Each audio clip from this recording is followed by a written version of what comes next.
አብ ወወልድ ወመንፈስ ቅዱስ አሐዱ አምላክ በስመ አብ ወወልድ ወመንፈስ ቅዱስ አሐዱ አምላክ በስመ አብ ወወልድ ወመንፈስ ቅዱስ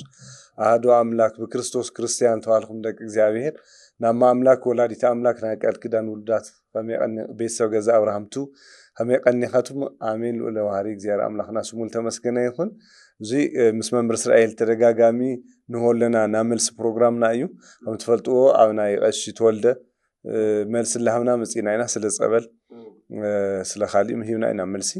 ደሞ አንተ እንደገና ስለ መስቀሊና መልስ ንህብ መልስ መሃብ ግን ጥራሕ ይኮነ ናይና ዋኑ ናይና ምእመን ቱለ ይፈለጦ ፍልጠቱ ክፈልጥ ምንታን ምግባር እዩ ተዓለም ተዋና ዓላማና እምበ ሓዝ እንካ ታይል ባሕንቀ እንግሊት አይነት ጫወት ታይና እንደለን احنا ተልኾን እግዚአብሔር ገሊጹሎም ቶም ሰባት ቃል እዚ ሰሚዖም ተልመለሱ ተለይኾነ ግን ናይና ምእመን ስለ መስቀልም ስለ ታቦትም ስለ ጸበልም ለሎ ፍልጠት ከዕቢ ምግባሪ ከማዕብል ምግባሪ ተዋና ዓላማና ከም ገዛ አብርሃም ስለዚ ብለሐለፈ ስለ መስቀል ለለም መስቀል እንጨይት እዩ መስቀል የድሊ መስቀልና ክርስቶስ እዩ አይነት ንዮ አፍቱ ኻልኦት ቤተ እምነት ልባሃላ ንዮና እሱ ይናክንርኢ ሓደ በብዙሕ መልክዕ ዳኾነ ስሩ ኣብ ተመሳቀለ መስቀል ለሰይተሰቀለ ይሉሉ ነይሮም እዮም ከዚ ላጠፉ ኮይዶም እምበ ነይሮም እዮም ስለዚ ብስሩ ቱ ብዛዕባ መስቀል ካብ መጀመርያ ጀሚርና ታይ ምሳሌ ነይሩ ቦሪት ትንቢት ታይ ነይሩዎ ሰላልዕልና ንመጽናና ካው ንጀምር ሓዝታ እዩቱ ናይ መስቀል ጉዳይ ብዙሕ ጳውሎስን ገሊጽዎ እዩ ዓለም ብኻልእ ልምካሕ ኣነ ግን ካብ ጎይታይ መስቀል ኻልእ ልምካሕ ነገር የብልን ይብል ሓዝታ እዩቱ ክርክሩ ገገሊዮም መስቀል ማለት ሲ ክርስቶስ እዩ ባዕሉቱ መስቀልናሲ ክርስቶስ ባዕሉቱ መስቀል መከራ እዩ ጎይታ ተቀበሎ ግንበር ኻልእ መስቀልስ ፈውስ ይኾን እሱ ዕንጨይቲ ኢሉ ሳትሉ ግን መስከሩ በመሰረቱ ኣብ መጽሐፍ ቅዱስ መስቀል ተባሂሉ ተጻሒፍልን መከራ መስቀል ይባሃል መስቀል ክሽከሙ ይግባኦኩም ይኽተለስ ትጎይታ ተሸከሞ ለይኾነስ መከራይ ኣነ ናይ ዓሊ መስቀል ተሸኪመ ሱም ካዕነ ዓልኩም መከራ መስቀል ተሸከሙ ይብሎ ሰዛ ሓደ ትርጉም መስቀል እንደውታ ይብል መስቀል ሒዝ ዘይኽተለና ኣይክኾነ ይግባእን ማቴዎስ 16 ኤግዛክትሊ ስለሱ ስለ መከራ ተጠቂስሎ ካላይ ግን ብግልጽ ክርስቶስ መስቀሉ ክርስቶስ ተሰከሞ መስቀል ተባሂሉ ተጠቂሱ ስለዚ ትመስቀል ታይ ክባል ተሎ ዝተማሳቀለ በመሰረቱ ትመስቀል ትርጉም ክልወሉ ካለ ክርስቶስ ምስተሰቀለ እዩ ሓዝገገሊዮም ክርስቶስ መስቀል ንምንታይ ምጸሉ ኢልካ ተሓስባ አጂ ዓዳዲም ናይ ፕሮቴስታንት ቅርንጫፍ ኮይኖም ኢቭን ካብ ፕሮቴስታንት ዝወጹ መስቀል እኮ አምላኽ ይልቆተሎ እዩ ብስርኮ እንዶ ከም ጸላኢ ክረአ ልግበእሉ መስቀል ጸላእቲ ኮይኖም ዝንቃሳቀስሎ ጳውሎስ ናይ መስቀል ጸላእቲ ኮይኖም ዝንቃሳቀስ ኢልዎም እዚኦም ደፎም ጠላላቱ ኣብ መስቀል ተገበረ ታሪክ ዘይፈለጡ ነቲ መስቀል ለብሉ እንሆ ኩሉ ሰብ መስቀል ስቀር እርጉም ይባሃሉ ግዜ ነይሩ ክርስቶስ ምስ ሰቀለሉ ግን ቀዲስዎ ንምንታይ መንገዲ ድሕነት ፍጹም ድሕነት ዝተገ ንምንታይና መስቀል ንኽብር በመሰረቱ መስቀል ከበሬታ ንህብ ንምንታይ ክባሃል ተሎ ናይ ጎይታና ኢየሱስ ክርስቶስ ናይ ደመ መለኮት ዝተዋሃዶ ደምና ስጋ ኣፍቲ ዕንጨይቲ ስለልነጠበ እዩ ስለዚ ንኣና መስቀል ክቡር ልግኾነ ናይ ኣምላኽና ደምሲ ኣብቲ መስቀል ፈሲስዎ እዩ ኢልና ሕዚ ገገሊዮም ሰባት መን ተሰቂልዎ ተባሂሉ ክሳብ ክንዲ ዝጸልእ መስቀል ታይ ምጽይዎ ክትብል ተለኻ ገገሊዮም ብዘይ ምርዳእ ገገሊዮም ከዓ ብሓጺሩት ናይ ኣምላኽ ስራሕ ኣብ መስቀል ታይ ከም ተፈጸመ ብዘይ ምርዳእ ስለዚ ገገሊዮም ታይ ይብሉ ኣይ መስቀል ዕንጨይቲ እዩ ታዩ መስቀል ተሰርሕልዎ ካብ ዕንጨይቲ እዩ ክርስቶስ ምስ ቀደሶ ምስ ተሰቀለሉ ግን ዕንጨይቲ ይኾነን ልባል ታይዳ ቅዱስ መስቀል ይባሃል ንምንታይ ቅዱስ መስቀል ይባሃሎ ኣብ ዝኾነ ስራሕ ተሰርሕሉ ነገርሲ ሽምኳን መስቀል ኣብ ገዝኦም ለሎ ሶፋ መምርያር ኣብ ገዛ ካለሎ ሶፋ ከምታይ ኢል ስራሕ ካብ ዕንጨይቲ ሰብ መጸለስ ወዲ እዚ ዕንጨይቲ ከፈለ ይትብለን በዓል ሞያ ደኺሙሉ ዋጋ ተኸፊሉ ስለለኾነ ብዕንጨይቲ ተሰርሐ ሶፋ ሽሙ ቀይሩ እዩ ፈርኒቸር በእንግሊዘኛ ኮንተለስ ፈርኒሽ ተገይሩ እዩ ፈርኒቸር ኮይኑ ይባል ኣብዚ ከዓ ሶፋ ሽሙ ወፂዎ ንምንታይ እዩ ዕንጨይቲ ሕዚ ዕንጨይቲ ይኾነን በዓል ሞያ ፈሲሱሉ ድኻም ተገይሩሉ ስፖንጅ ተሰሪሕሉ ብላዕሊ ጨርቂ ተኸዲኑ ሕዚ ካብ ዕንጨይትነት ካብ ጣውላነት ናምታይ ተቐይሩ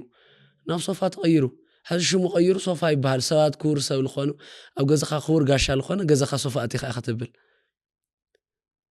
انجرا لسرح خبيه قيو ودي بيحق بلا عيتولن تايدا بحو غير بموغو غير سال حلفه تبيحق ببروسس نابي تغير له واغا سله تبللو بموغو حوي لولي وحوي بحو حليف بموغو حليف تاي يخون سمو ما خبح الجمير انجرا يبهال شمو ግን ቢሕቆ ይነሩ ስለዚህ ታይሙልና አለው ዝምሳዚያቶም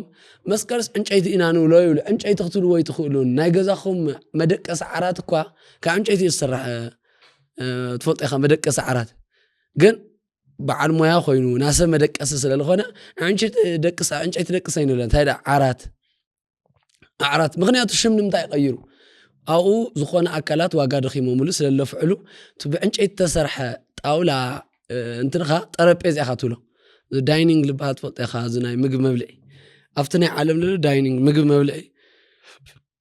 ጠረጴዛ ከፈል ኢኻ ትበሃል ግን ካብ ጣውላ ኣይትሰርሕ ንምንታይ ሽሙ ልቕይርሎ እዚ ኣብ ዓለም ንምንታይ ሽሙ ልቕይርሎ ክባሃት ኣሎ ሰብ ሞያታት ኢዶም ኣፍሰሙሉ ደኺሞሙሉ ሸሊሞሙ ዋጋ ስለበር ሽሙ ይቕየር ሶፋ ካብ ዕንጨይቲ ስራሕ ሓርግሽ ሶፋ ይበሃል ልክዕ ናይ ክርስቶስ መስቀል ጎይታ ኣብ እጽ ኣብ ዕንጨይቲ ይተቢሉ ኣብ ዕንጨይቲ ክስቀል ተለ ዕንጨይቲ ተባሂሉ ይኽነ ቀጽሉ ታይዳ ተኸይኑ ዳሓረ ግን ሽሙ ቀይሩ እንደው ታይሉ ለፍት ናይ መጽሐፍ ለሎ ናይ ብሉይ ኪዳን ታሪክ ለሎሲ ኣዳምሲ እጽ ወሊዑ እዩ ከይተበልዓ ተባሃለት እጽ ዕንጨይቲ ፍረ በሊዑ ናይ ሓጢያት ወዲኡ ክርስቶስ ከዓ ነቲ ብዕንጨይቲ ልጠፈ እጽ በሊዑ ቆጽሊ ፍረ ከይተበልዕ ተባሂሉ ልጠፈ ብዕንጨይቲ ምክንያት ጠፈ ትውልዲ ክርስቶስ ከዓ ኣፍታ ብዛ ልጠፈላ ዕንጨይቲ እጽ ለላ ፍረ በኣ መሊስዎ ጎይታ አክቹዋሊ ብትልጠፋና ይመሊስና ዲያብሎስ ብተመን ስጋ መሲሉ ናብ ገነት ኣትዩ ክርስቶስ ከዓ ብናሰብ ስጋ ተመሲሉ ዓለም ተገሊጹ ዲያብሎስ ነዛ ዓለም እዚ ኮይና ዲያብሎስ ስራሕ ፍርሲ ወዲ እግዚአብሔር ተገለጸልትም ና ዲያብሎስ ስራሕ ታይ ነይሩ ትክክል خዝል ገለጽ ካዩ በቃ ና ዲያብሎስ ጥበብ ከፍርስ ማለት እዩ ጥበብ እኮ ይላል ጥበብ ይብላ በቃ ስጋለው ይሰዓትዩ ዲያብሎስ ብተመን ስጋ ክርስቶስ ከዓ ንዩ ግራና አቶ ነይሩ እዚ አዳም ፈሊ ይፈልጦን ዲያብሎስ ምዃኑ ገነት አቲ ግን አታሊሉ ዲያብሎስ ከዓ ክርስቶስ ስጋለው ይስምሰ መፍለያዊው አው እኮ ታይዲ ለስተውሉ መስልካ እግዚአብሔር አምላክሲ ለአገልግሎት ለመርጾም ነዋያት አምለለው ይዝንጎለው ያ በዘጻት ምዕራፍ 32 እኮ ታይሉሎ ቅዱስ ሊቀነቢያት ሙሴ አነ ሐምለ ረእኹ ኻገርኻ ቤተ መቅደስ ስራሕለ አነ ሐምለ ረእኹ ንኩሎም ነዋያት እንደገና ቅባት ቀባዮም ይኻ ለአቶም ለነኸየ ቅደስ ይሉ لنخيل اسكابلو يو او حديث من كريستوس دم لتقما الخلل صايد اللي لستماتي لاغلغلوت لحاريوم نوايات نيو كاتو مشتحد لاغلغلوت كل خبر اغلغلوت تايو مسكال مچس كانا غويتا دحنت بلعلي يلنا سويو عالم لدحنلو شيطان لحفرلو እግዚአብሔር لخبرلو مسكال ስለታዩ ቱኖዋይሱ አብሉ ይኳ ናብሉይ አገልግሎት ያው ሙት አገልግሎት ልባል ለፈጸሙን ነዋያት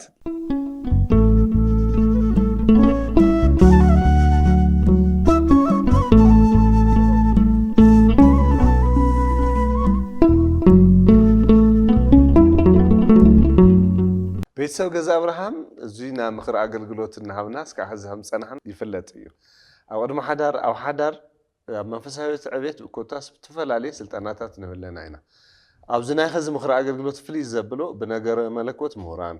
በሳይካትሪስት በስነልቦና ምሁራን ሳይኮሎጂስት ሁሉም ኮታስ ሞያ ማእኸል ዝገበረ ስልጣናታት ምኽሪ ነብለና ኢና ለዚ አወልፍ ዘለው ሰባት በመንፈሳዊ ህይወትን በሳይካትሪስትን ሁሉ ዛ ማእኸል ሞያ ዘለው ክንህቢና ምጹታ ንዕድሚና ወያው ገዛ አብርሃም ከም ልፍለጥ ካብ ለግልጋሎት ካብ ለጅምር ብዙሓት አገልግሎታትና ገበረ ይርከብ ያው ባዓዊ ከዓ ሰባት በቲ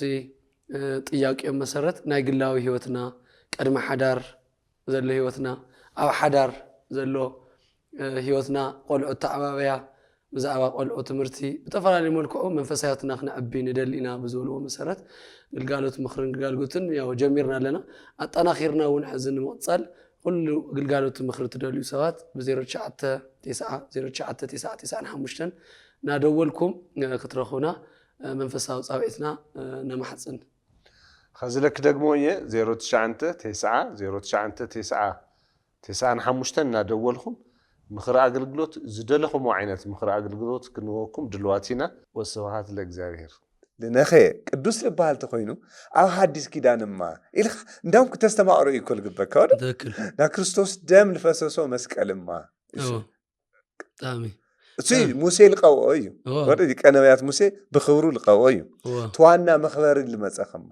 وخاطر انتو مثالي نيرو تمسكلس افتنا موسى او تتقيس له تنا مسكل موسى ناسرائيلاويان مصلاتهم كواغو امالكاويان زصات مراف 10 شعات وزر 10 شو من تكرهوا بقى مصلاتو كواغا اسرائيلاويان امالكاويان ማለት አክቹዋሊ ና ሰይጣን ወኪል ማለት ናፍታ ምድረ ከነዓን ትባሃል ማዓርና ጸባተ ፍስስ ቦታ ልተባረኸት ቦታ ክኸዱ እስራኤላውያን ሓሶስ ልኸልከሉ እግዚአብሔር ናብለ አቀደሎም ለተባረኸ ለምልኽዎ ካፍት ናይ ግብጽ ባርነት ወጽዮምስ ናይ አቦታቶም አምላክ እግዚአብሔር ዘምልኽሉ ቦታ ንኸዱስ አይትኸዱ ኢሎም ልኸልከሉ ናይ ዲያብሎስ ምሳሌ ብሉይ እሳቶም ከመሊ ሙሴ ሸኒፍዎም ውግእ ገጢሞም ኢሉ እስራኤላውያንና አማሊቃውያን ብድሕሪኡ ግን ጸሎት ተገይሩ ሙሴ የሸንፍ ነይሩ ይብል ስለዚህ ጸሎት ገብር ተሎ እዳው ይዘርግሕ ነይሩ ኢዱ ክዘርግሕ ተሎ ይደኽሞ ነይሩ ክደኽሞ ተሎ ብግራና ብየማን ይሕዝዎ ነይሩ አሮን ይሆሪ ኮይኖም ይሕግዙ ከይደኽሞ ለእግሩ እምነም ጽየምሉ አዋ ኮፍ ክብል ገረሙ አዝሙሉ ማዓልት እንደም ተዋጊዮም ታይል ለፍት ታሪክ ሲልገርም ኢዱ ተውር ተሎ ይሳዕሩ ነይሩ እዛዋያ دحر ግን በትርኢ ያ ወደ ናግዚያር በትርኢ ይላል ገርመን ታሪካው ሃምዚ አኳ ታክል ነራ ግን አሮኒ ሆሪሲ በየማን ይጸጋሚ ሆይኖ ኢዱ ሐፍ የብሉሉ ነሮም ታይማል ታይድለ ተልኻ በመስቀል ምልክት ይምስዕሩ ነራ ዳ መስቀል ምልክት ተወሪዳ ራይ ይስዓሩ ነሮም ና መስቀል ምልክት ተጠጣይሙ ይስዕሩ ነሮም እዚ ልብ ለሐዲስ ኪዳን አምነት ምሳሌ ነራ በቃ ነው ተቀጻላይ ለመጽና ዲያብሎስ ከነሸንፈሉ መንገድስ ይሕብረናል ማለት ታምል ገር ነገር አዝ ለምሳሌ ዮሐንስ ወንጌል ምዕራፍ 3 ቁጥር 16 ሙሴ አብ በረኻ ምድረ በዳ ተመን ሐምል ሰራለ ክርስቶስን ክስቀል ይተውሉ ለና ክርስቶስ ምሳሌ እኮ መን ኮይኑ ተመን ኮይኑ እኮ ይገርም እኮ ይገርም ልተሰቀለ ተመን እሱና በነሐስ ልተሰርሐ መስቀል ልተሰቀለ ተመን ለና ክርስቶስ ስቅለት አምነት ምሳሌ ኮይኑ ኤግዛክትሊ መስቀል ለሃሙ አምነት ምሳሌ ኮይኑ بتخكل ስለዚህ ዘሐዝልበና የሆነ ሙሴ ምልክት ሓደ ካልአይ ዘፍጥረት ምዕራፍ 48 ለሎ ናቦና ያዕቆብ ታሪክ ያዕቆብ አይኑስ ካዕ ዝዓውር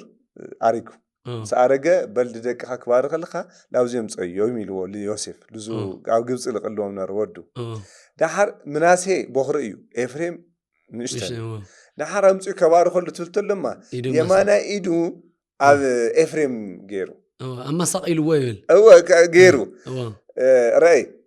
ጸጋማ ኢዱ ግን አምን ገይሩ አፍቱ ቦኽሪ ገይሩ ከዝሙ ዮሴፍ አይ አሪጎ ቦይ ኢሉ ራይ አሪጎ አቦይ ስለለይር እዩ እዚ ኮይ ዝቦኽሪ ኢሉ ወስቆ ላፈለጥ ያ ገይረዮ ከይሉስ ሐምዘ ቢሉ ባረኾም ይብል ወሐምዘ ኮይ አክል ነር ያክል ነር እዚ እግዚአብሔር ሲ ሉዩ ድሕነቱ ባዕሉ ሲ ሃንደበት ሞጽ ይኾነ ምሳሌ መሲሉ ወደ ቦሪት በነቢያት ናጊሩ እዩ መጀመሪያም ሃንደበት ልመጸድሕነት በቃም ኮይሉም ፈሪሳውያን ስታዋይ አምላክ የምስወለብስ ሳኸመን ይኻ አበይ መጽሐፍ አበሪና ካንና ኮ መጽሐፍ ጠንቅቅና ኢና ንፈልጥ ምሰሎ ሁለንተን መጽሐፍተ ስለናተ ይንናገር አይሉ ሽንኳ ከም ልስቀል ወድ እንሆ ክሰቅልዎ እዮም ተዋሂሉ ከም ተጻሐፈ ኮይሉም ናብ ኢየሩሳሌም ኮርድ ተለና ሐዋርያት መጨረሻ ጊዜስ ጎይታ ከም ልውለድ ተነጊሩ ይብድንገት አይተወለደን ጎይታ ከም ልስቀል ናሕዛብ ሕሊፎም ከም ልህዎ ናይ ዋዕሎም ወገናት አይሁድውን ተጻሒፉ እንሆ አምላኪ ተሰቂሉ ክትርእየኽ ኮይሉ እዩ ሙሴ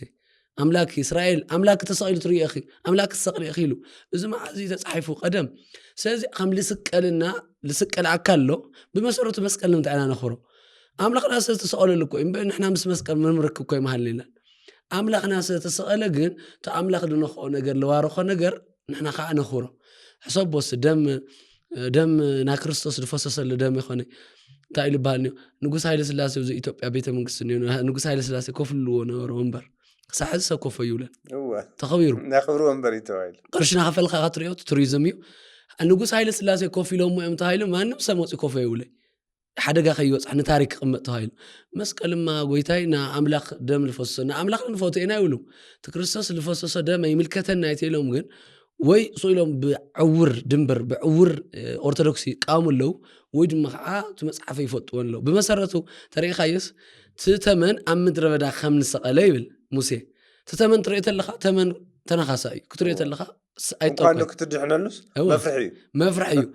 ክርስቶስ ልክዕ ትተመን ተነኻሳይ ከም ልመስል ወይ ድማ ሕማቕ ከም ልመስል ግን ከዓ ፈወሲ ከም ዝሃበ ናይ ናሓስ ከም ክርስቶስ ከዓ ክትሪኦ ተለኻ መስቀል ትሪኦ ተለኻ ወንጀለኛ እዩ ልመስል ምዕራፍ 53 ክንሪኦ እኳስ ደም ግባት የብሉ ፅባቐ የብሉ በቃ ከም ተቐዘፈ ቆፀርናዮ ከም ተረገመ ተቆፀር ከም ተረገመ እኮ እዩ ተረኣዩ ኣብ መስቀል ተሰቐለስ ርጉም ይኹን ተሰብ ተባሃለ ክርስቶስ ግን ነቲ መርገም ክቅድሶ ትም ርጉማንማ ንስኹም ከም ነይርኹም ግን ናትኩም መርገም ወሲደ ናኹም ቅድስና ከወክም እንታን ኣብቲ ዝተረገመ መስቀል ተሰቂለ ዓለም ብመስቀል ይቅድሶ እዩ ንኡ ጳውሎስ ኣነ ካብ ደጊም ካብ መስቀል ንዕቅብ ካልእ ትምክሕቲ የብለይን ኢሉ ገላትያ ምዕራፍ 6 ቁፅሪ 18 የስ ሶ እዚኣታ እያ ተተባሂሉ ትተመን ክትሪኦ ተለኻ ተናኻሳይና መርዘ ከም ልመስለካ ዝተመረዘ ሰብ ናብ ተመነ ይኸድን ልባኣሰ ክምርዘን እዩ ክርስቶስ ከዓ ተሰቂሉ ክረአ ተለው ናብ ወንጀለኛታት እዩ ግን ከዓ ተሰቀለ ንጹህ እዩ ክርስቶስ እዩ ደሙ ይፍሲሱ ብድሕሪኡ ብዙሓት ናይ ሓጢኣት መርዚ ዝተበረጉ ኮታይ እንዮም ሲልካ ንኣብነት ማቴዎስ 9 ማርቆስ 5 ለላ 12 ዓመት ደም ንፈሰሳ ሰይቲ ታዩስ እንድሕር ነኽየ እየ ክድሕን ንበለት ሰውነቱ የበለት ጨርቁ እዩ ጨርቁ ናመን በረከት ስለልዓረፉ ናብ ክርስቶስ እዩ ጨርቁ እኮ ረእዮ ጨርቁ ሃሙ ለድሕን ተኮይኑ መስቀሉ ታይ ለድሕን ደሙ ልፈሰሶስ ለየድሕን እሱኮ ከዝኮም ምስተዓል እንድሕር ተጋሪዱካ ሳሚ ከቢድ እዩ ከቢድ ጨርቁ እዛ ኮይና ኢዱ ማለት ትኽእል እኮ እግሩ ወደ ኒዮ መቃ ቀጥታ ለራኹ ኢዱ ተነኽየ እግሩ ተነኽየ ክትል ይካል ነይሩ እዩ ጨርቁ ሃምዛ ለለታ ጨርቁ ልክዕ ምስ ነኽአት ግን ደማታ ይኮነ ይብል ቀጥ በለ ይብል ጨርቂ ሃምሉ ለድሕን ተኮይኑ መስቀል ደሙ ልፈሰሶማ እዚ ምስለ ምስተዓል ከቢድ እዩ ብጣዕሚ ይሕዝነካ ገገሊኦም አክቹዋሊ ብግርህነት ድዩ ክንብሎ ብዕሽነት ብጣዕሚ ከምዚ ቤተክርስትያንስ ናጣወት ግን ስልካ ተሓሲብካዮስ ዋ ሓዳዲስ ኣብ ናይ ድንግል ኣብ ናይ ክርስቶስ ልደት ክርስቶስ ተወሊድልና ይብሉ መን ከም ዝወለደ ይናገሩ ገለ ይብሉ ሕማም ዲዚ ኮይ ሓደ ሰብስ ኣተእከለ ካብ ወይ ዘረእከለ ኢልካ ኢኻ ተሞይት እኳስ ካብ እከለ ተወሊዱ እከለ ሞይት ኢኻ ታይዲና ንብል እመሳሙኤል ሄዳ ናሳሙኤል ኣዶ ሃና ተዊሉ ይጾሎታሉ ልንገራላ ኤግዛክትሊ ሓዝር እዩ ቱ ታይና ንኾን ለና ኢሎም ክሪኡ ዘሎ ሓትና ገገሊኦም ስኢሎም ልብክልዎም ለው ኣብ ናይ ክርስቶስ ልደት መን ከም ዝወለደ ተኸይገለጽኻ ከምዚ ኢሉ ዓብይ ወሊዱ ዶ ይበሃል እዩ እንታይ እዩ ፀገሙ ኣብ ናይ ክርስቶስ ልደት ካብ ድንግል ማርያም ተወሊዱ ምባል ደጉሞ ከምትናትና ሳቶም እኮ ግን ዞም ከምኡ ሃልትሲ ወደይ ጓለይ ይብሉ እኮ ኧረ ኣደ ስርኒ ወይኖም ነዲኦም ወፃኢ ወስዱ ይንከባኸቡ ተሓሚማ ውሽጢ ዓዲ እኳ ይሕክሙን ኣብ ወፃኢ እነይ ከይተሓመየኒ ወሃሊ ኣዲኦም ፈተውቲ እዮም ካብኡ ግን መሳኻይሶም ድንግል ማርያምና ክርስቶስ ግን ከምትናቶም ርድኢት ይመስሎም ፅቡቅ ኣለኹም ገለለን ብመሰረቱ እግዚአብሔር ምስ ቅዱሳን በኣስ የውልድ ኣብ ሰማይ ካልእ ስርዓት ኢሉ ኣሎ ሽንኳን እንኡ ማንም ጻድቕ እኳሲ ከይዱ ብምሕረት ርኢ ክርስቶስ እዩ ስለዚ ዓዲኡ ኣብ ልደት መዓልቲ ለይምጥቃስ ዝኾነ ፀገም ከም ዘለካ ጥቂስካ እኳ ተሓልፍለካ ተዓብይ ጀንዳና እኮ ክርስቶስ ተወሊድሉ እዩ ግን ወሊዳቶ ኢልካ ተሓለፍካ ለይምሕላፍ ግን ፀገም ኣሎ ማለት እዩ ይፃበአካ ኣሎ ዝኾነ መንፈስ ጥላቻ ይሕድረካ ኣሎ እታ ኮይና እያ ማርያም ካብቲ መፅሓፍ ወፃእ እኮ ክትኾን ለካ መፅሓፍሲ ወዲ ዳዊት ወዲ ኣብራ ኢሉ ይጅምር ላበለስ ስኻ ወዲ ኣዴና ቅድስት ድንግል ማርያም የኢየሱስ እናት ኮይና ላ ጠቕሳ ሕማም እሱን ኣዲኡን ህፃኑን ውሰዶም ላለ ቅዱስ ገብርኤልስ ካብ ቅዱስ ገብርኤል ሓለፋ ወሲዶምስ ኣነ ቆልዐዮ ህፃን ጥራኤል ጠቅስ ምባልስ ችግር እዩ ለርኢ ሕማም ሓዚ ዛ መስቀል ምስተውዓል ኢኻ ዛ መስቀል ባዕላውን ጠሪእኻ ከምኡ እዩ ሕዚ ናብ መስቀል ፀላእቲ ኮይኖም ተላዒሎም እዮም ኣይሁድ ተሪእኻዮም ጎይታ ፊልጵስዩስ ምዕራፍ 3 ቁፅሪ 18 የስ ልገርመካ እኮ ይቅርታ ዳ ኣቋሪፀካ እምበ 3 ዓመት ላበኽኹ ነጊረኩም እየ ኢሉ ጅምር ናይ መስቀል ፀላእቲ ክላዕሉ እዮም ኣስተውዕል እንታ ኮይኑ እስካዕ እንዚ ላበኸየ 3 ዓመት ልናገር ስለ መስቀል ቅዱስ ጳውሎስ ካብ ቅዱስ ጳውሎስ በሊፆም እንዲኦም ዞም ሰባት እዚኣቶም ሕደጉ ባል ምስተውዓል ይድል እዩ ልቢ ምግባር ይድል እዩ ኣንሕናስ ናታ ቤተክርስቲያን መሰረታ ሃዋርያት እዮም ስለንብል እሊ ቅዱስ ጳውሎስ መሰረትና እዩ ኣብ ነቢያት ሃዋርያት መሰረትነት ሃኒፅኩም ኢኹም ይብል በዓሉ ቅዱስ ጳውሎስ ስለዚ ቅዱስ ጳውሎስ እሱ ትምክሕተ እዩ ተይሉና መስቀል ሓይልና መስቀል ቤዛና መስቀል ትምክሕተና ይንብል ኢና ንምንታይ ና ቅዱስ ጳውሎስ ኢና ንሕና ንኽተል ኣነ ልክርስቶስ ኣብ ንመስል ላይመሰሉ ኢሉና ንሕና ሉ ኢና ንመስል exactly international traditional even to fit ማለት ኦርቶዶክስ ያብጽያቶ ጣጣ ገለሉ ሰዓትሎም ኢንተርናሽናል ትምህርት ለይተበል አብዝና ቶ ፊት ኢለን ተፈልጣ በከፍተኛ መልኩ ንግስት ኢለን ናይሁድ መስቀል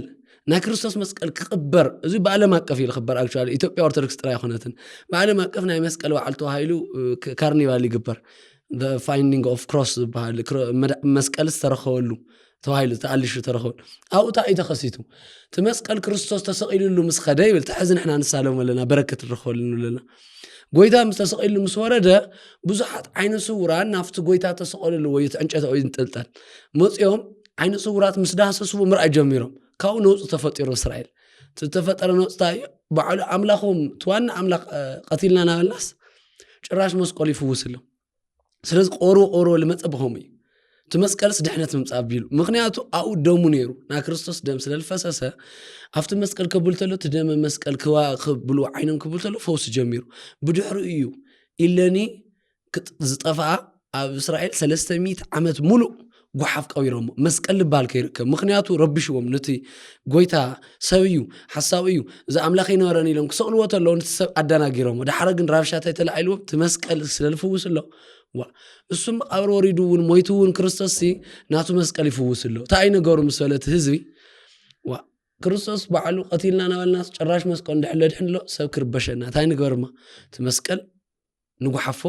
ንቆሮ 300 ዓመት ኣብ ልዕሊ ጉሓፍ ና ከተማ ሙሉ ጉሓፍ ይጉሕፉሉ ነይሮም ስለዚህ ታዩ ተመስቀል ንምንታይ እግዚአብሔር ፈቂዱ ተመስቀል ድሕነት ክኾን ተተዋሂሉ አው ሚራክል ተገይሩሉ ሓይሊ አምላኽ ተገሊጹሉ ብሱር በመሰረቱ ሰይጣን ተሸነፈሉ ሲስተም ስለኾነ احنا حزي መስቀል በስማሚላ ነማዕትብ ነባርኽ ዝኾነ ነገራት ነብር አደ ታሪክ ተክነክ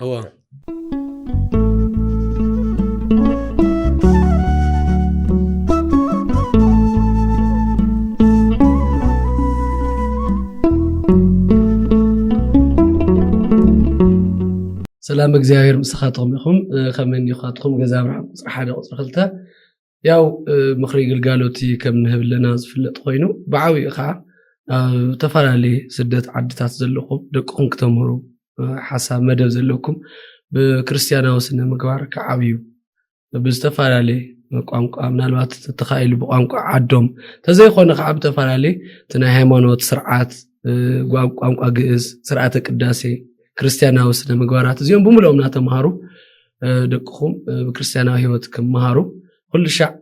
ناي مخرج الجالو تزجاجنا لنا مخرج الجالو تنا نمركب ب0999 5 نادولكم كترخونا بجزائر سمنا محصن هو أوزي تأيو قد ما خذت مزجيكم نورهم خزي بعلي جمرنا نينا بقوانقو إنجليزية على حوسة قداسي زيما سنة مقبار جورجب حوسة مصحف قدساوي تمرتك مهارية زي كله أدالينا لكم إن لنا سلازي دقهم بأونلاين كمهارو تدليوم أمزجوهم يهم عدمهم بهندي ساعات يتعمم أبي خبابي عديهم زلوا زي نبرها راهم ب0999 تمزجوا أونلاين تمرتك جمرينا جابير لسمرلو جواي جورلنا وسوات الجابير أنا لفلت وعي لانغانو لبهني لوز أواسا مقدس محمسي نيوي مزناني لانغانو لبهني نافت لانغانو قلت تعرفتي يحمسوني نات حد السيطان يحزو حد لا بسوي لي مت نا توم كان أبي حس خيو لانغانو تايلا غير الحمس مو عاركو دوم سو ينوري تايد عليه حس خيو لولوس سما أقصاد حو أسيرو نيري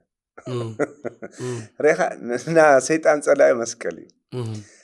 لمسكل لصل سيطان مالت لوين سيطان تحواري مالت كاوز يصورنا كاوز يتنقو كلنيو انس غنا تاي انس غنا كمعتو تلخي ولا حدا قدس ابو لا برهان مسكل يرايني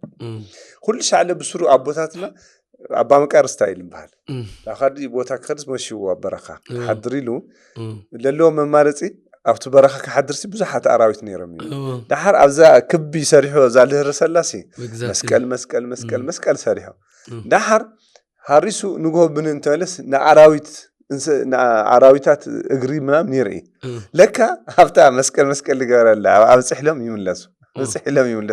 تايو خلخيل قوم تتويلو مسكل كخول حلوكا لمنتاي ና ቅዱስ ጳውሎስ ጨርቅ እኮ ፈውሱ ና ቅዱስ ጴጥሮስ ማ ጽላሉ ተፈውሱ እኮ ራይ እግዚአብሔር ሲት ሐምዘ ቢሉ ተአምር ልሰርሕ ሰብዳ ኮነ ቅዱስ ጴጥሮስ ያው ምልክ ሓደ ናምናኹ ግን ለለ ተነስዩ ለተመለሰ ሊቅ ሐዋርያት ስለዚህ ዘውዝን ሐዋርያ ግን ቡ ገር ሐቀረ ጥፋ ይወለ ይፈጣሪና ጭራሽ ጽላሎቱ ፈውስ ክፍውስ እድልይዎ እሱ ተይልና ባዕሉት አምላኽና አልተሰቀለሉ እሱ መስተዓል እንደው መስተዓልና ለጋረዶ ሰይጣን ይረሐቀልና ዛከል እኔ እንደው እዚ አባ ጸሊ ሙሴ ታሪክ ሪኻ ተኾንካ አባ ጸሊ ሙሴ ንወረሉ ጊዜሲ ክልተ መነኮሳት በሓደ ገዳም እዮም ንወሩ ይብል ካውን አባ ሙሴ ጸሊም ንምርኣይ በጣም ትምኒት ነይሮም ጸሎቶምስ በቃ ንዚ አባ ሙሴ ጸሊም አርኤና አምላኽ ተስ ብራይዲዩ እንተስ በገረጽ አርኤና ይጸሎቶም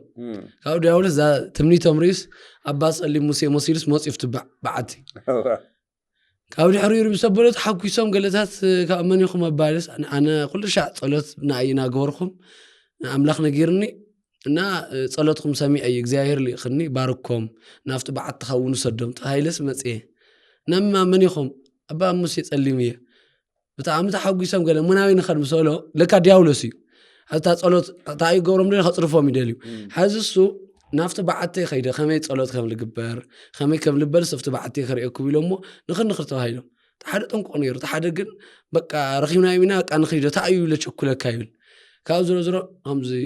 ኣብቲ ባሕር ዳርቻ ወፂሕሞ ኣብዚ ናይ ውሕጅ ኣብ ኣምስ ወፅሑ ይብል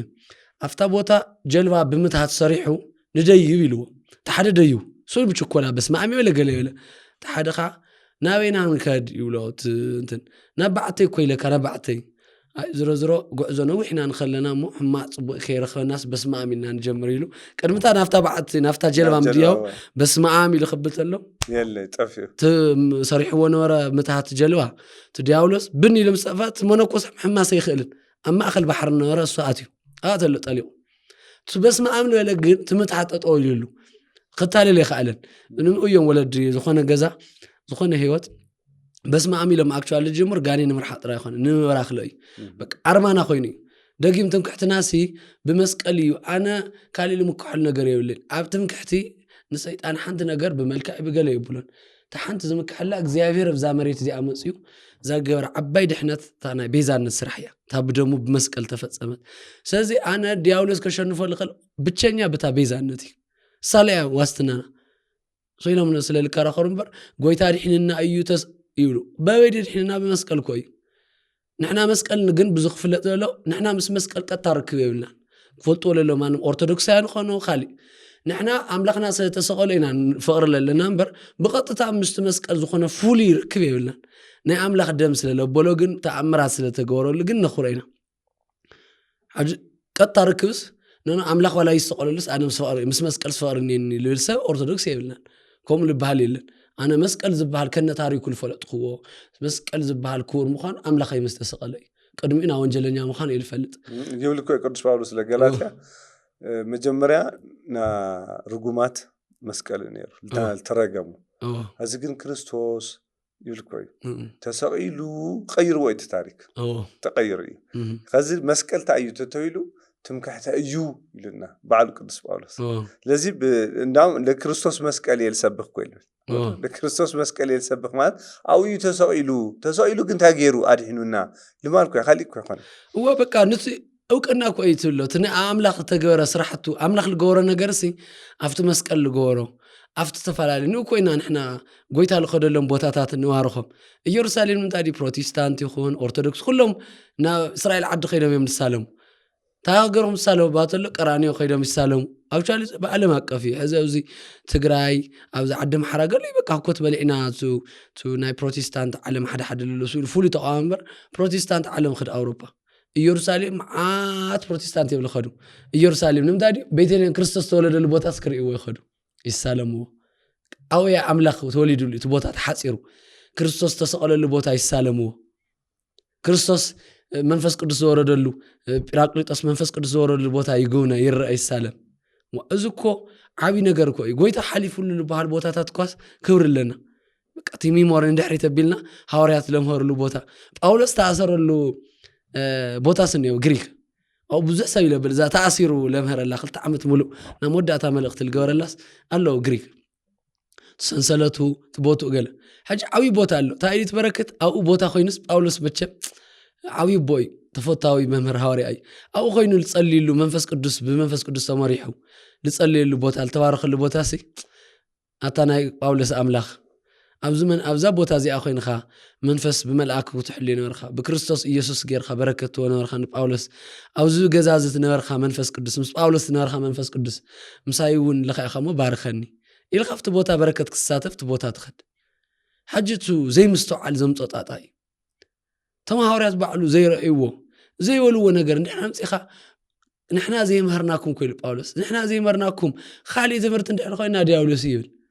سزي حوريات زي تقاومو نجر سخا مقوامخا طاوت يبلكا بسر طاوت نو كوي طاوت مالت سي اجينست املاخيو እግዚአብሔር ጣዖት ክብሊ ተሰቂሉ እግዚአብሔር ደሙ ለፍሰሉ ጉዳይስ مسمع عرا مسناي أرتي مسناي غريك ناي تركي ناي قسطنطينية لا طاوتات حويسخا كريستوس سقل الانجيت طاوتي مال بحصير وي دنقرنا خايلر لي ممهرخا وي سدنت خايلر بفسر لكن تايدي مسيكا صلاعي ناسي امسكل هم تسعره نغيرنا يود قولاسيس معرف خلت وزر 10 7 5 يبل نتي زخسنن زقاومنن زنبره بس خساسينا من سيطان يقول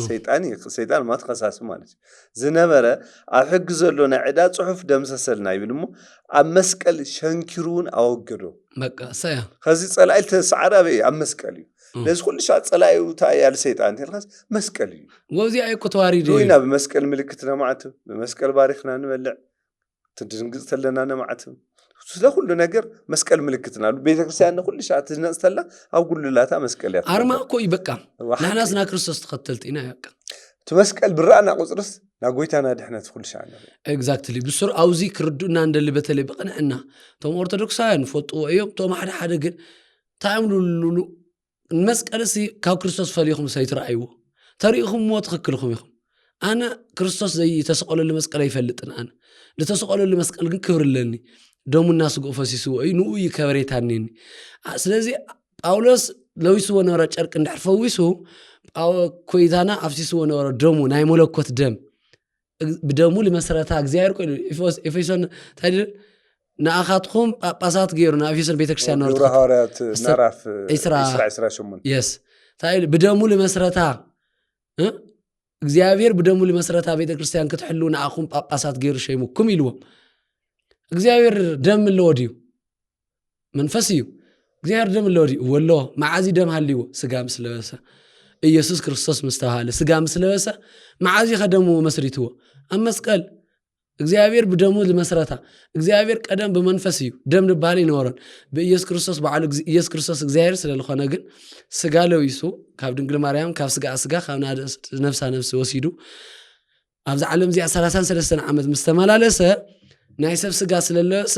ቅጥቅጥዎ ተሎ ደም ወጽዩ ትደሙ ግን ናይ ተራሰብ ደም ይነበረን ናይ አምላኽነት ደም መለኮት ተሐወሰ ነረ ትደም መለኮት አመስቀል ክችንከር ተሎ እዳው አፍተ መስቀል ደም ፈሲሱ ሕቁ በሙሉ በጅራፍ ተቀጥቅጥ ስለነበረ ጅራፍ ሰውነቱ በሙሉ በደም ስለልፈስስ ነበር ናፍተ መስቀል ይፈስስ ነበር ስለዚህ መስቀል ሲ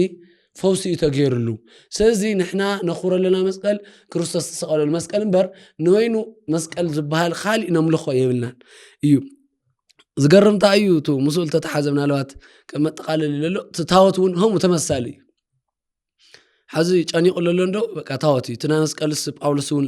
ታወት ሕዛዊ ክርክር ለለኻ ታወት ይድሊ ታወት እንጨይቲ አት መስቀል እንጨይቲ ሕዝ ታወት እንጨይቲ እዩ ወላኡ ንኸዲና ሳኻል ግዜና ልዕላይና ነጠቃልልሞ ብስሩ ለግን ብጣዕሚ እኳ ተድምቆተሎ ቅዱስ ዳዊት ባዕሉ መዝሙር 132 ቁጥር 7 ታይልብል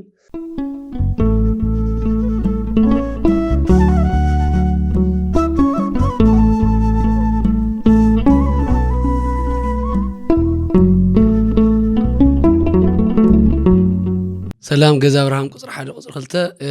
يا وهم لفلت جزا أبراهام بمزح ملكعو أو حدارن نهايمانة أو تمرتن أرثوذكس ملكعو كلنا قربيو نالبات بزح السوات أو زوريا حدارهم قدم حدار دحر حدار أو قول التعاوية بزح مخرج القالوت ندلينا زبل طياق إلا عليو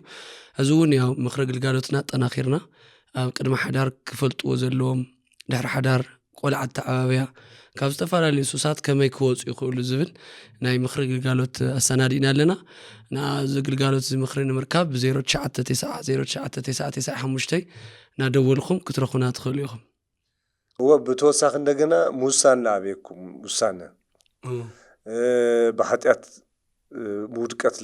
ለጋጠመኩሞ ተስፋ ምቑራፅ ለለኸቱም ኣብ ማህሰይቲ ኣብ ጭንቀት ለለኸቱም ብተወሳኺ ናይ ካውናና ምኽሪ ብተወሳኺ ብሳይካትሪስት ዝተደገፈ ብሳይኮሎጂስት ዝተደገፈ ምኽሪ ንህብ ኣለና ኢና ኣብ ቆልዑ ተዓባብያ ጥራሕ ዘይኮነውን ቆልዑ ንበይኖም መንፈሳዊ ትምህርቲ እናተምሃሩ ከዓብዩ ስልጠና ጀሚርና ኢና ንሳቶም እውን ግዕዝ ዜማ ቅዳሴ መጽሐፍ ቅዱስ ትምህርቲ ግብረ ገብን ስነ ምግባርን ለማለአ ስልጠናታት መሃብ ጀሚርና ኢና ስለዚ እዚ ሁሉ ክማልእ ለኩም ትደልዩ ሰባት ብ09900995 ላደወልኩም ረኸቡና ኢኹም ችግር ኮይኑ ጭንቀት ኮይኑ መፍትሄ ዘይብሉ ነገር የለ ልካ ዘይወግሕ ጸልማት ሃምኔለ ሁሉ ጸገ መፍትሄ ዘይብሉ ጸገሙን ስለዘየለ ደውሉልና ኢኹም ረኸቡና ኢኹም ንሕና እውን ክንሕግዘኩም ኢና ወስብሐት ለእግዚአብሔር እግሩ ኣብ ዝረገጸሉ ሁሉ ክንሰግድ ኢና ከዚ ራእይ ኣስተዋል ከመይ ከቢድ እዩ እግሩ ኣብ ዝረገጸሉ ሁሉ ንሰግድ ኢና ትትብሉ ኣብ ኢሙ እግሩ ለይረገጸሉ እጹብ ድንቂ እዩ ብፍላይ ድማ ግን ኣምላኽና ኢየሱስ ክርስቶስ ዝኸበረሉ መስቀል እዩ ለዚ ኣብ እግሩ ዝረገጸሉ ሓደ መስቀል ለዚ ኣንሕና ኣይትደናገጹ ኦርቶዶክሳውያን ኣይትደናገጹ ትምካሕትና እይተበልና ቅዱስ ጳውሎስ ብልነገረና ቅዱሳን ሐዋርያት ብልነገሩና ቅዱሳን ነቢያት መዞም ቅዱስ ዳዊት ብልነገሩና ኢና ኩሉ ቤተክርስቲያን ሱኢላ ካብ ሰባት ለፍለቕዎ ይኾነ እግዚአብሔር መንፈስ ቅዱስ ገሊጹሎም لتناقروا ناقزير قال بصروا أنا ون هولي تراديشن سلازلو سوينا نحنا خنراقو سلالي بلنا ديتيل نبر بصروا أبي تكريستيان زخونات ملكت فاشن مسألة أيتنطلطلن بصروا لفلا نمتا أيتو توفيت لمصا كافزنا قدامي كفل زمن افتوم نا حوارات زمن نورو أبوستليك فازرس حوارنا أو سلالمصا لخونه ነገር ካበ መጽያ ትባል لخونه ነገር ጳጳስ حزنا أمنت زخونه أونه ماتياس يعز زخونه انطلطل يلو أي ማንም ሰው ይቀበለ አቤሎ ይልባል ሐዋርያውን አበው ልሰርሕዎ ለተኸለዱ ለተኸለወዱ ቀኖኖም ድዩ ትፊቶም ድዩ ኤግዛክትሊ ሐዝታ እዩ አንጸይት መስቀል ገሊ ወርቅ መስቀል ሐጺን መስቀል ሐዝ ግራይ ለአቶም ታዩ ገሊኹም ወርቅ ትልብልዎ ትለሊኹም ሐጺን ትገብርዎ ዝናይ ጣውቲ ገሊኹም እንጨይቲ ይብሉ ሐዝ ምሳሌ ነው ቤተክርስቲያን እንጨይቲ ኮንተሎ ታይ እንጨይቲ ኣብ መስቀል ከም ተበለ ቀጥታ ምልክት እዩ حاتين خونت لك جراف مسكل مكران نورو بجراف كم تقطقط بحاتين حلنغا سلخونه تحاتين تورق مسكل تشنكرلون بعلو ايوا تشنكارو بعلو تو مسمار سلخونه بمولو زي افت مسكل مكرات تقبل سخونه ني حاتين مسكل نغبر نتشنكار المستواسي ورق مسكل غبر خانو صابهار مخانو لك امزي تتمن خطريت لخا وانجلنيا لمسل مرزاما المسل تمن بولي كيدان تسقيل نوره جن ساعات الفوس نوره لك ክርስቶስ ትርኢት ለኻ መስቀል ክስቀል ተሎ ሌዋው ልስቀሉ ወንጀለኛ ስለኾነ هم ወንጀለኛ አይመስል ግን ንጹህ ባህሪ ወርቅ ልክ አምዝ ንጹህ ባህሪ ከም ለኾነ ንጹህ ከም ለኾነ ክርስቶስ ሐዚ ሲምቦላይዝ ግበር በብነ ይዓሉ ብስር በመሰረቱ በመስቀል ታይና ረኺብና አፍተ መስቀል ደም ነይሩ ናይ ክርስቶስ ደም ትደሙ ታይ ሰሪሕልና ታዩ ካብነ ኃጢአተን ጽህና ስለዚህ ለቀ ተፈጽሙና ናጽል መንዳ ፈረሰኩል ትክክል ሰላም ተተኸለ يشو عت نجارات تعريقهم زبالكو بهمي أما مسكلي تفصيل معك شو تفصيل الولون همي تدحنت ناي سوات تناي مرجم قداي لملكت شو عيت توجدو ناي تصدق قداي خاد حر مسكل قصيلو سوات خمي بتصدق قصيلو يوم زلقة قصيلو حرام صوت أنا سمعنا مدر تجاج نيرو ملائكتي أو سمعنا نور ملائكتنا مريت نبر إحنا بأس نيرنا أنا منتاي صارك زاوير طلعلنا ملائكة خمس عملهم وجينهم إحنا خمس سيد أنا وجينا እግዚአብሔር እና ሰባት ተዋይሶም እዚ ተፈጥሮ ሕጊ ናና አሜከላና አሸኹ ጽያትና መከራ ኮይና እዚ አውዝ ውሽጥ እዚ ለተኻይደሉ ባስ ኾነ መርገም ብምንታይ ተዓሪቅ ተታል በመስቀል ስለዚ ኣብ መስቀል ለተኻይደ ጉዳይ እንድሕር ፈሊጥኻ ኮይንኻ ናይ መስቀል